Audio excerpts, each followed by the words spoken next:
Jordan, I'm going to start with a question about Seattle, but we have a lot to cover with this year's class. So first, when you are looking at the Seahawks' biggest need to you heading into night one, what is it?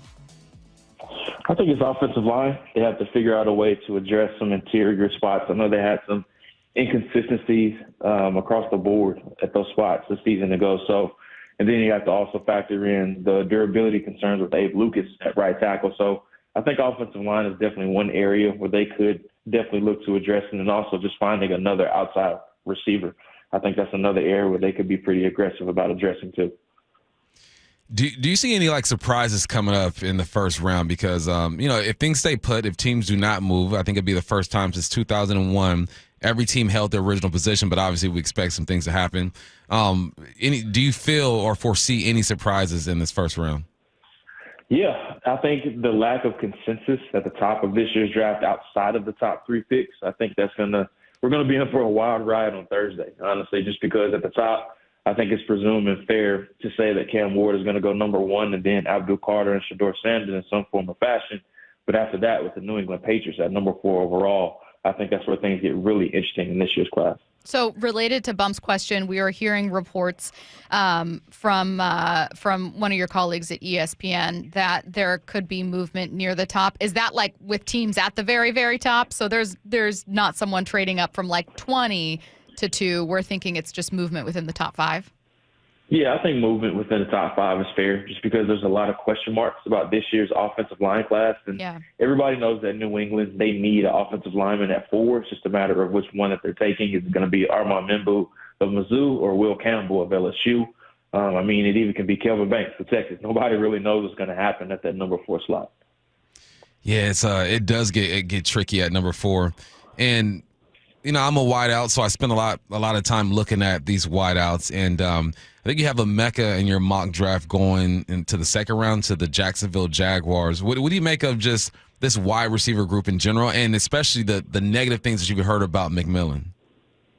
Well, it's not what we saw a season ago with 3 guys going inside the top 10 with Marvin Harrison Jr., Malik Neighbors, and Rome Odunze.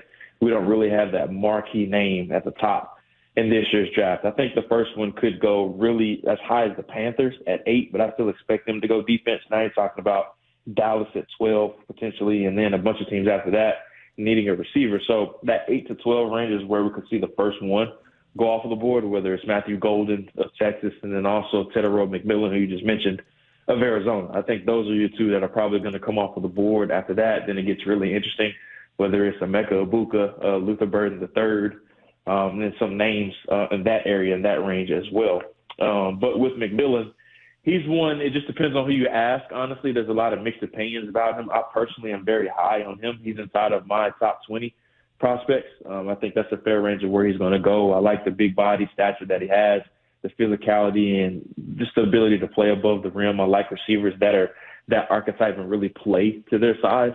I know he wasn't able to test at the combine, but he ran in the mid 4.5s at his pro day, which is a fair time for him. You're going to see a lot of pro player comparisons like T. Higgins, Drake London, and even some people might view him as a Mike Evans type, even though I'm not going that far with making that comparison to a future Hall of Famer. But he's more so of the Drake London mold to me. So related to that range, and in addition to Emeka, so let's say 15 to 25, is there another player or 2, and they don't have to be on Seattle's radar, so it doesn't have to fill a need for Seattle, but just something to get Seahawks fans excited when that pick rolls around to think, well, maybe it's this guy, maybe a player that you're just kind of high on, excited to see what he can do? Well, I think if either McMillan or Golden are there for them to take, I definitely think those could be a possibility just because Jackson Smith and Jigba had the breakout season. You bring over Cooper Kupp this season, but they still need that other outside guy, in my opinion, and I believe both of those guys can play on the outside. You already have your slot player in JSN. So getting Sam Darnold some more weapons, I definitely think that would help them. They also could go offensive line. Gray Zabel is a player that makes a lot of sense, the offensive lineman out of North Dakota State. And I know everybody doesn't get too fired up about offensive linemen, but the Seahawks definitely need offensive linemen, especially early on. Tyler Shough has been an interesting one to me. I've seen him mocked in the first round. I think you have him in the third round. What is it about his game that, one, allowed him to kind of fly under the radar, but now gain some momentum and be talked about a lot? Well, the injuries was one of the biggest reasons why he really flew under the radar. He just hasn't been healthy.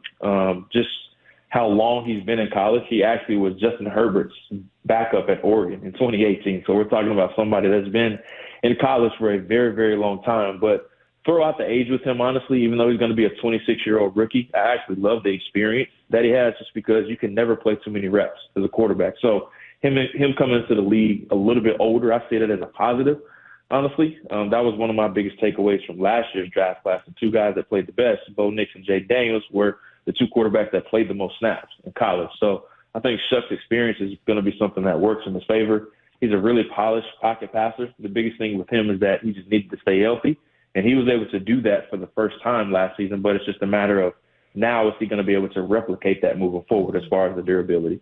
So related to Bump's question, I want to talk about just in general late round, particularly late day 2 and day 3 quarterbacks. I was listening to this great feature from Bucky Brooks this morning, and he was talking about how maybe 2014 was like the last class where you really found some production or surprises later, but that typically you don't really get late draft surprises at quarterback the way that you used to. And Jordan, as you know, there's a great example of that here with Russell Wilson being a round 3 pick. And I think that Seahawks fans very naturally go, well, what if Dylan Gabriel, or what if, Tyler Shough or whoever, because we have it feels like recent example of a late quarterback succeeding here. Do you think that that's less common now?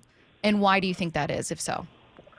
Well, I have a saying that you can't win the lottery unless you buy a ticket. So if you're looking to hit on one of those late-round quarterbacks, the only way you'll be able to hit on one of those guys is if you end up drafting them, whether it's the 3rd, 4th, 5th, 6th, or even 7th round. We saw it in San Francisco with Brock Purdy most recently a couple of years ago, which was a lottery ticket for them. They already had Jimmy Garoppolo in the building, but they went ahead and they drafted a quarterback, and now he's probably about to be somebody that's making $40+ million a year. So with those quarterbacks, it's one of the toughest positions, or in my opinion, the toughest position to project. But when you do hit on them, especially early on, now it changes the complete outlook of your team as a whole.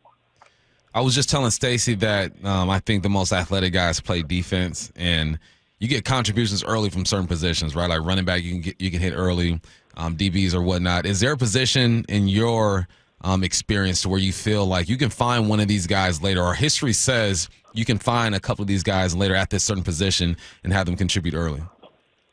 It's always going to be running back to me. And I know Saquon Barkley, Josh Jacobs, and Derrick Henry, they reversed really the outlook as far as how people view running backs here most recently. But running backs, you can find those guys anywhere in the draft. And that's not to say you shouldn't take them early. I definitely think there's some guys that are worthy. We have a couple in this year's draft, but history says it is a position that you really can find in any round, and you can come in and contribute as well. And I think that's one of the biggest storylines to watch in this year's draft class, just because I think this is the best running back class since we had in 2017. And there was 30 running backs drafted that year. And if you remember, that was the Leonard Fournette, Christian McCaffrey, Dalvin Cook, Joe Mixon, Alvin Kamara, Aaron Jones. Just reeled off like 7 or 8 names right there that was in that class.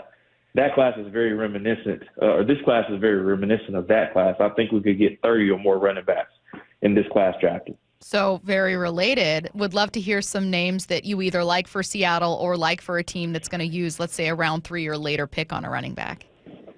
There's a couple that I like in that range. Devin Neal out of Kansas is one that I like quite a bit. Had a prolific career there with the Jayhawks. Really a stoutly built running back and running between the tackles, really good on the perimeter. Really saw his hands as a pass catcher as well. Another one of my personal favorites is DJ Giddings of Kansas State, who really came on late in the draft process. One of the biggest question marks about him was just how fast he was, but he ran 4.43 at the combine. So he silenced that question. He's a really good pass catcher out of the backfield as well. Fantastic vision. He can make guys miss on the 2nd and 3rd level as well. But if you're looking for a deep sleeper, one is Rashard Smith out of SMU. He'll probably go in the 4th or the 5th round. If I had to guess right now, I actually have a 4th round grade on him. I'm a little bit higher than consensus. But he was a former receiver at Miami that transitioned to running back for 1 year only at SMU. The season ago, ran for over 1,000 yards, a really good pass catcher, obviously, too, with him having his receiver background. So I think he could be a major offensive weapon in the NFL. Now, I know you got a lot of names, and if you don't have an answer for this one, it's okay, because I'm asking you to go deep into your your chamber, man. And because I have a personal interest with this young man, I've trained him since he was 9, 10 years old. Efton Chism III out of Eastern Washington. Efton Chism, yeah, Holla at me. that's your guy. I remember. All right. What He's about a good this player, young man? He, I was really impressed with him at the East-West Shrine game. That really was my first exposure to seeing him live. I did get a chance to obviously see him during the season or watch his tape prior to that point, but fantastic route runner. I mean, really elusive, really a loose mover, great hands, really good catch radius as well. A little undersized, but his play strength is exceptional. That was one note that I definitely did write about him. But if I'm looking for somebody to go, 6th or 7th round that I'm willing to take a chance on, he definitely would be one. I think he could come in and be a contributor just because he's a well-seasoned route runner already, has really good hands. But whenever you're a smaller receiver, you have to have that really good play strength to give yourself a chance. So he was one that really impressed me, and the other was Jimmy Horn Jr. out of Colorado. I came away out of the the Shrine game really impressed with both of those players. I got to jump back to the first round, and I'm going to look at the offensive line, some of those interior guys. We have heard a ton of Gray Zabel as a potential option for Seattle, obviously Booker as well. How do you have those two kind of ranked on a big board? Is there quite a gap? And then how do you see either as a fit for Seattle? I actually have Zabel on my board ahead of Booker, just because of the versatility that Zabel has. He's capable of playing all 5 spots. He's more athletic. And then, once again, he just has that positional flexibility. And I always love that in offensive linemen, as opposed to being locked in that one position like Tyler Booker is. Completely different types of players, honestly. Booker is that bully in a phone booth type that really wins with short area quickness and just has a fantastic power profile. So, once again, it's just a matter of the scheme that you're playing in. If I'm thinking of projecting somebody to Seattle with Kubiak in that outside zone scheme, I'm thinking more so of somebody that can be better on the move as far as playing outside of the domains that he's normally going to be in. But if I'm in a man-gap power scheme, now you're talking about Tyler Booker and being a better fit.